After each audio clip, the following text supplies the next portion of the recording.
Hello everyone, Perse7 here, back again with more Bloons TD Battles 2 content.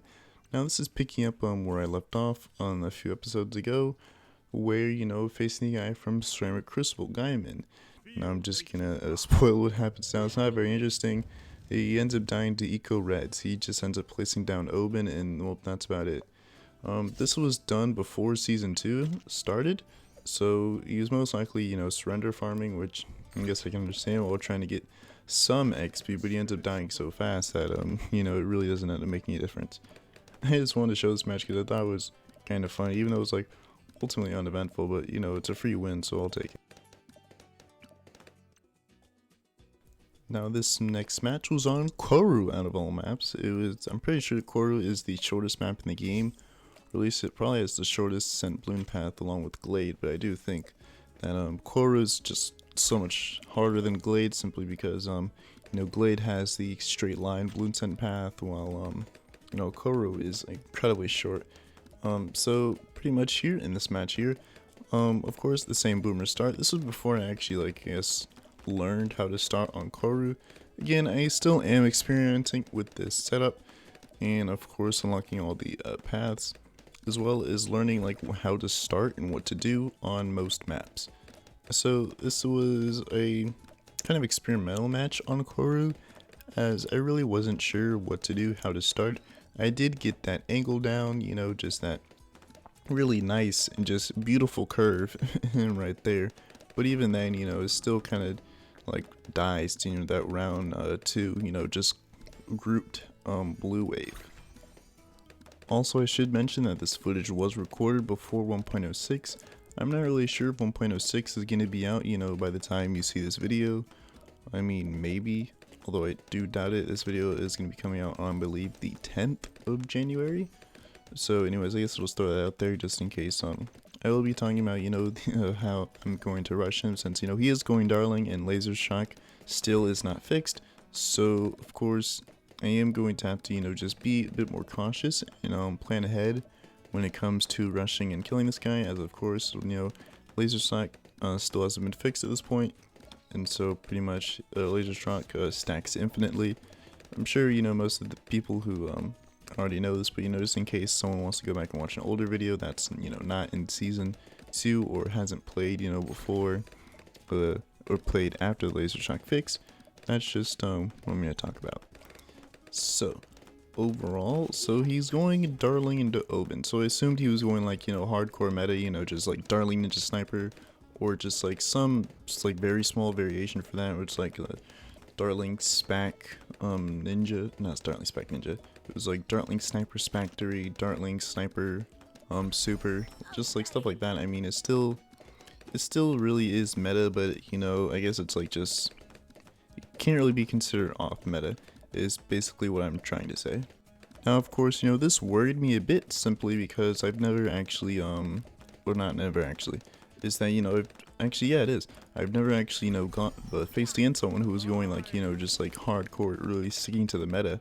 So I really wasn't sure what I was going to do against that, as, really, I do suck late game. Of course, I do have Boomer and Mob Press, but, more press, it is good at shutting down rushes, but this map is so short and I don't have turbocharge unlocked, and I really feel like for most mid-game rushes you would need turbocharge and mob press in order to actually to fully shut down rushes, and you probably need a more glaives in the back just to clean up ceramics. Again, this isn't really a late game strat. It might end up being a late game strat, when 1.06 comes out and you can micro first strike and ground zero and all that. But of course, even then, first strike is really just single target damage. It really, in my opinion, is the worst ground zero, because, well, I guess it really depends on what you're using it for. For single target damage, it's perfect. For group damage, it definitely isn't good for that. I'm not really sure if first strike has the splash damage from BTD6. First strike actually didn't have splash damage until the most recent update, which is 29.0, and that added splash damage to the first strike ability. So I'm not really sure if it inherits that, but I'm guessing probably not, as a lot of towers are very behind. Apparently, Inferno Ring doesn't even have its meteor yet, which is a bit surprising. Again, keep in mind I don't have any attacks tier 4s or tier 5s unlocked, so again, I can't really verify myself if Inferno Ring has its meteor, but that's just what I've heard from the community. So this guy ends up getting a round 13 Hydro Rocket Pods. Of course, he's going 2-3-0 because that's the broken cross path. So basically, I was just a bit worried and wondering how I was going to kill him. Well, the only way I can kill him is, well, of course, round 18, Fortified Mob Rush. Why is this rush so strong? It really just kind of is a question myself want to answer to. Just thinking about it, I can't really think of a reason, one reason why it is so strong. But I'm probably gonna guess it's because you just overwhelm Hydro Rocket Pods, and of course it's not able to beat all the fortified ceramics. So this guy ends up going for a Moab press, which really is worrying for me, as of course Moab press is very good at stalling.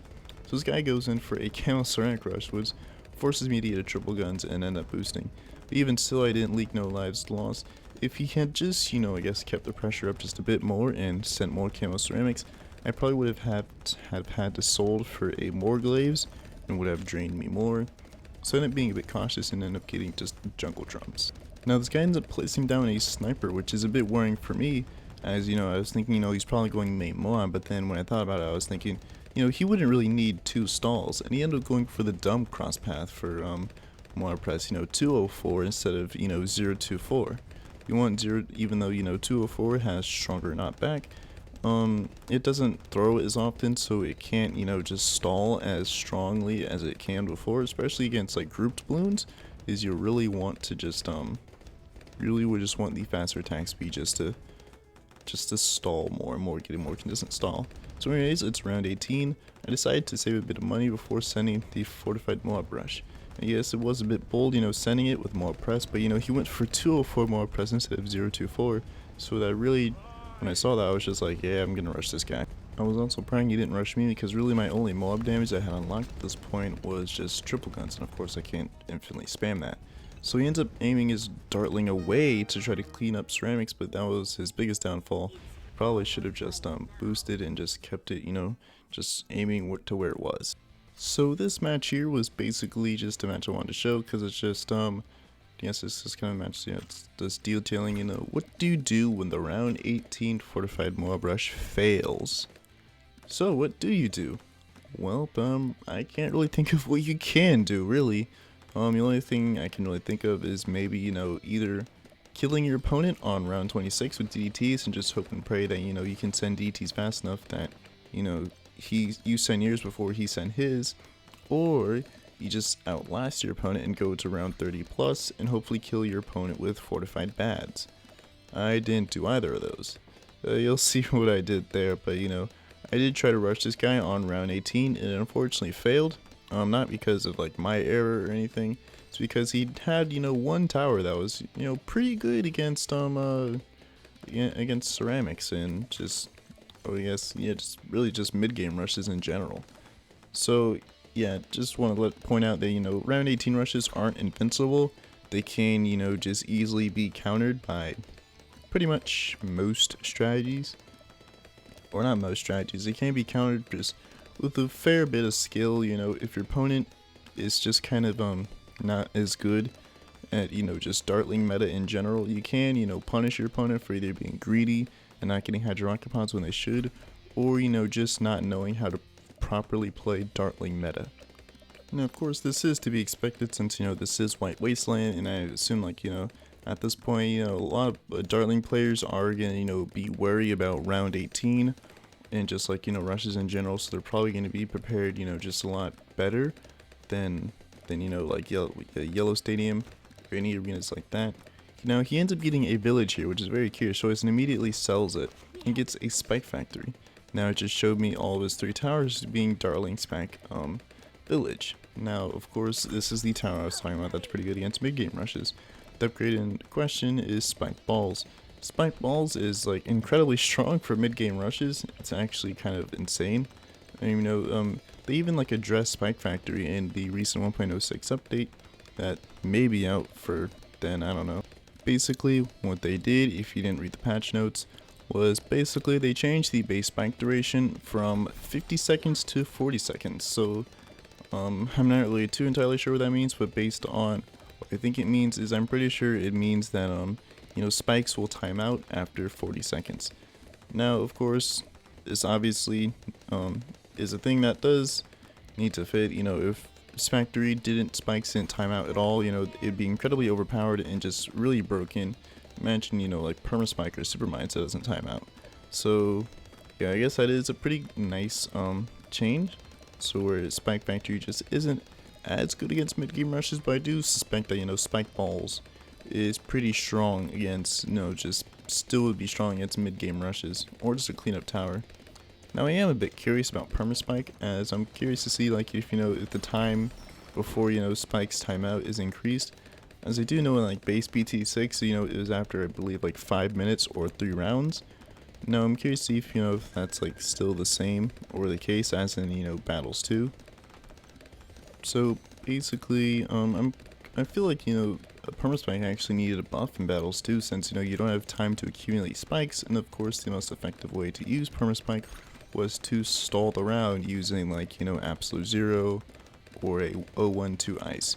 You can't do that in battles 2 simply as you can't really stall rounds too much.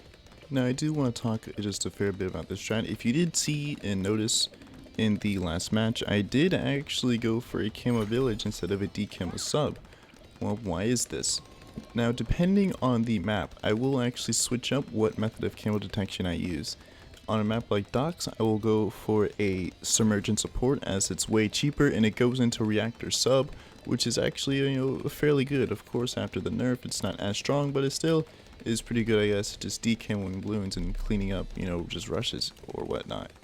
Now for maps that not like Docks, like Koru, to where the water is so far down that the decamo is just way too late to actually be viable, I'll actually go for a camo village instead.